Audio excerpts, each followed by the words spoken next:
Welcome to my channel Pallavi digital arts. గాలిపటం మరియు తాబేలు. ఒకప్పుడు ప్రకృతితో నిండిన పల్లెటూరులో ఒక గాలిపటం ఉండేది. ఆ గాలిపటం చాలా చురుకుగా, ఎప్పుడూ గాలిలో ఎగిరి ఆకాశంలో విశ్వాన్ని చూస్తూ సంతోషించేది. దానికి గాలిలో ఎగరడం, పర్వతాలపై నుండి చూడటం, పక్షులతో కలిసి ఎగరడం చాలా ఇష్టం.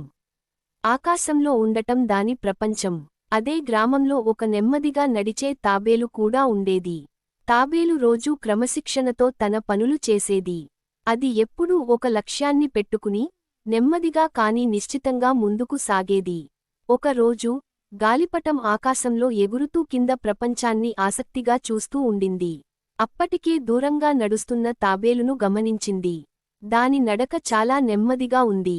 గాలిపటానికి ఆ దృశ్యం కొంచెం వింతగా అనిపించింది. గాలిపటం వెనుకకు తిరిగి తాబేలు వైపు చూసింది.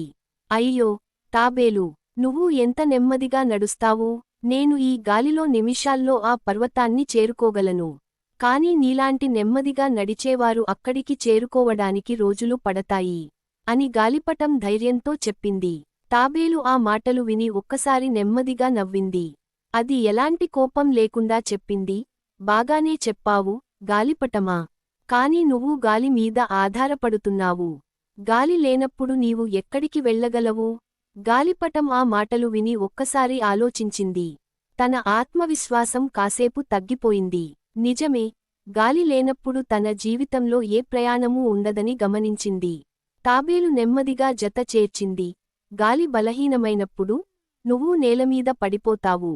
కాని నేను నెమ్మదిగా నడిచినా నా గమ్యాన్ని ఎప్పుడూ చేరుకుంటాను.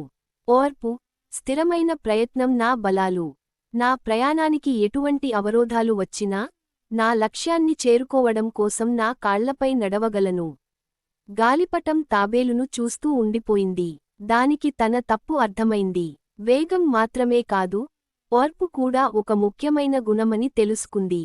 ఆ రోజు నుండి గాలిపటం తన అహంకారాన్ని వదిలేసి తాబేలు నుండి ఓర్పు మరియు ధైర్యం గుణాలను నేర్చుకుంది. నీతి: జీవితంలో విజయాన్ని సాధించడానికి వేగం కంటే ఓర్పు మరియు స్థిరమైన కృషి మరింత అవసరం. జీవితం మనలో ఉన్న దృఢ నిశ్చయాన్ని పరీక్షిస్తుంది. దాన్ని గెలవడం కోసం మన పట్టుదలే ప్రధాన ఆయుధం. Thank you so much for watching. Please like, share and subscribe.